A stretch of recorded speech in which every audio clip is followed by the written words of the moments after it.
Have you ever wondered why some people seem to charm their way into successful, thriving relationships and others really struggle to make it from the dating stage to the honeymoon stage of relationships?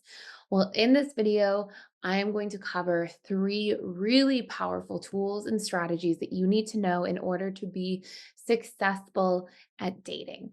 And I'm hoping that these tools will empower you to feel more confident in your dating life, stop wasting time and energy in situations that really aren't a good fit for you, and avoid heartbreak by not ending up with the wrong person.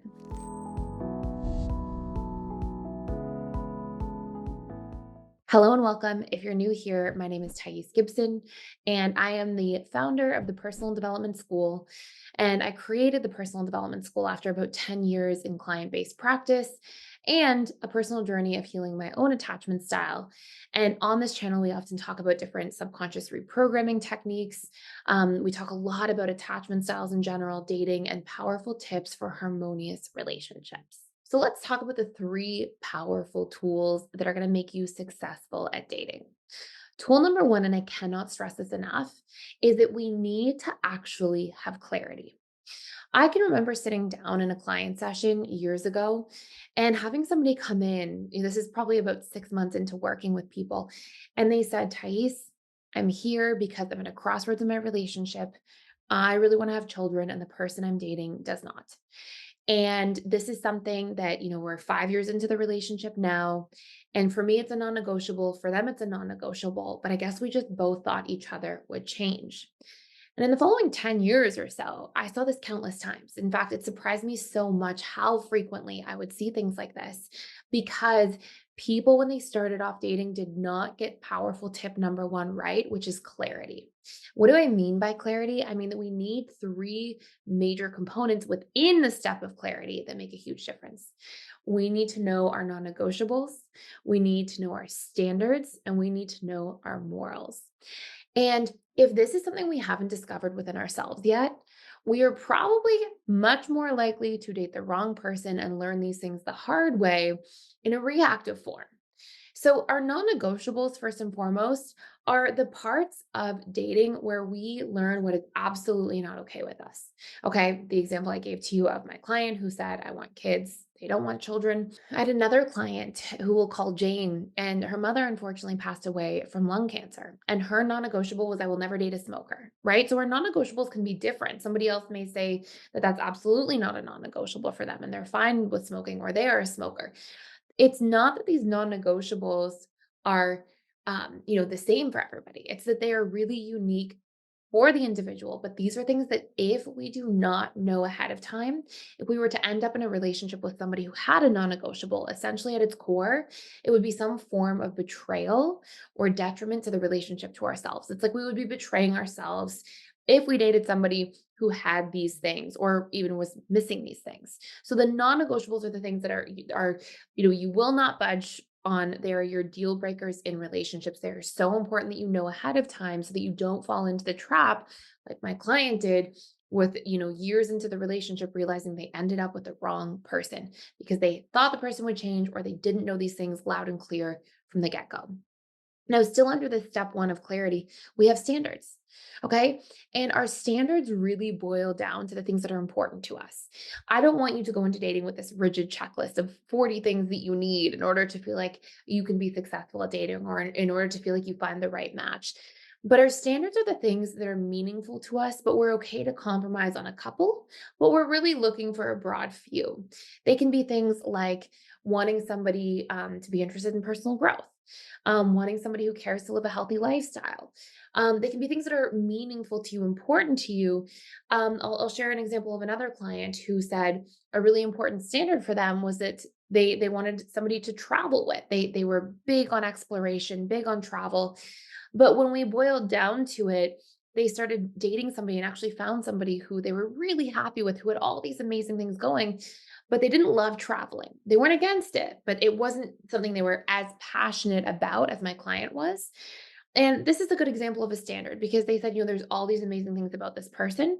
I just need to have a conversation and know that this person's open to taking one trip a year. I'm okay to travel solo from time to time, but I want to know that this person will do something like this once in a while and they're open to it. They're not against travel, but they don't necessarily have to be as passionate as I am in order for me to be happy and fulfilled in a relationship. So, this is a really good example of a standard. And then our values and morals are important things. And these don't have to be things that, again, you have a checklist of your top 15 or 20. They can be things that are just those really important components for you: loyalty, integrity, honesty. You want to know that somebody's on the same page with these important things, because if we don't get the clarity step right in step number one, through our non negotiables, through our standards, through our morals, we'll usually learn the hard way. And that often looks like we learn through heartbreak by being with the wrong person for too long and then finding these difficult things out later. So, clarity is huge. Step number two to become really successful at dating is you need a proper vetting process. People ask me all the time, what does that mean? The whole point of the dating stage in relationships is to get to know somebody. It's to find out, is this person actually a good fit for you?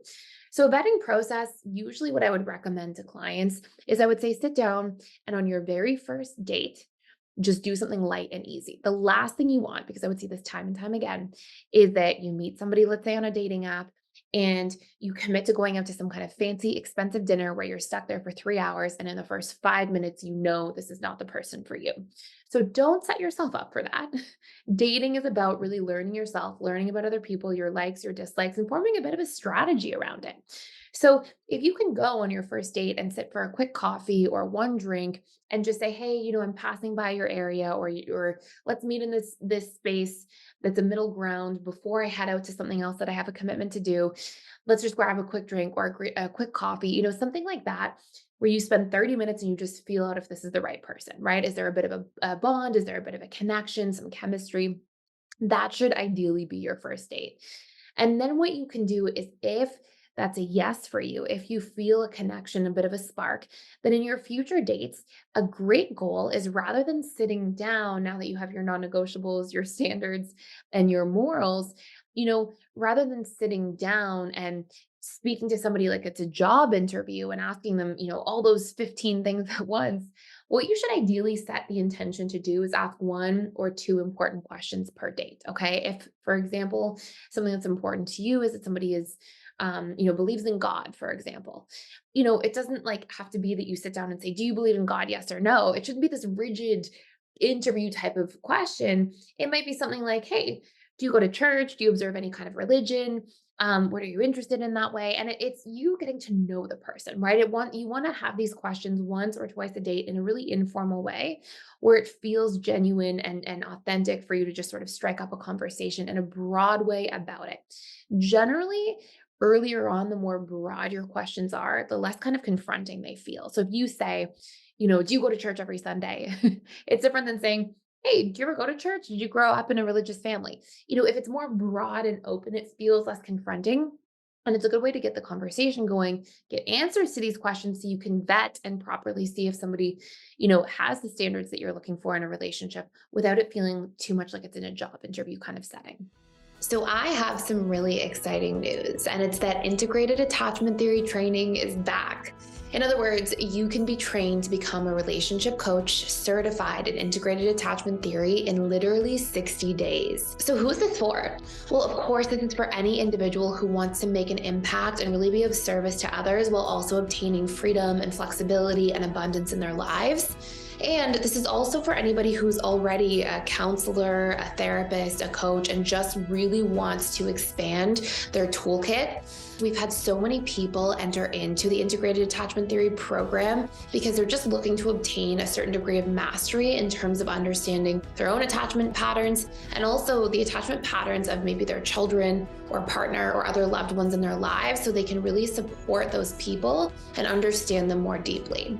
Now, please keep in mind that the last 2 times we ran this program, we filled up very fast. In fact, we oversold the programs and sold out completely. So if you're interested, click the link below to learn more and dive in with me. And I'd love to see you on the other side before seats run out.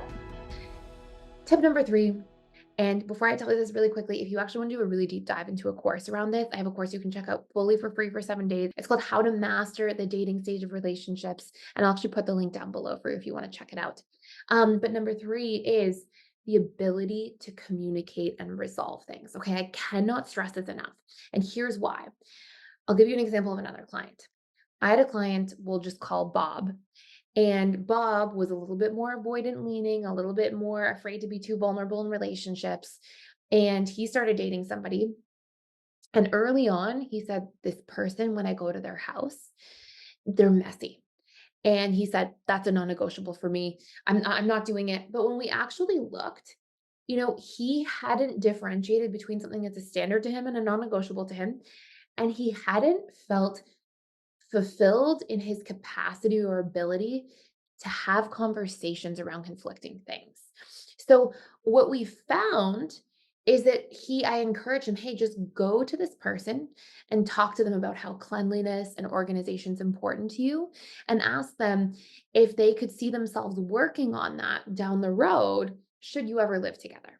Because up until this point where he had this conversation with me, he'd been on 5 or 6 dates with this person. He was quite interested in them overall. And he had this conversation and he said he found that this person made a huge effort. Also talked about how they had to be very organized in work and so could see themselves being able to apply, that mindfulness to the home, especially when living with somebody else. And he found that this person, every time he went to their house or vice versa, that person made an effort to tidy. And it was a very solvable problem. But in Bob's history, he had always gone through dating and relationships. Immediately, when he would see something he didn't like, he would kind of flaw find and push them away because he didn't feel like he had the capacity or ability to communicate about things and potentially solve for them. So he saw all these small things as actually unsolvable problems when in fact they were quite solvable. Now, this is different than, for example, kids and no kids, or somebody saying, "I'm unwilling to ever tidy. I don't care about your need for cleanliness. I'm not interested," right? That's a different situation that we have on our hands. But if you can communicate and solve, that's part of vetting, right? You can communicate, tell somebody something that's important to you. And if they rise to the occasion, that is a red flag that now turns into a green one because of communication. And so that's another hugely important component we want on our path to really being successful at dating. And what these three things are going to get you to be able to do long term is make sure that you're not ending up with the wrong person, not learning things the hard way, in the form of heartbreak years later. And because you're looking for what you want, you're confident about your preferences and your needs, you're going to be able to show up and date in a more conscious manner and feel more confident in the process of doing so. So I hope you enjoyed this video. If you're enjoying this channel, please consider subscribing. I appreciate you stopping by and I can't wait to see you in future videos.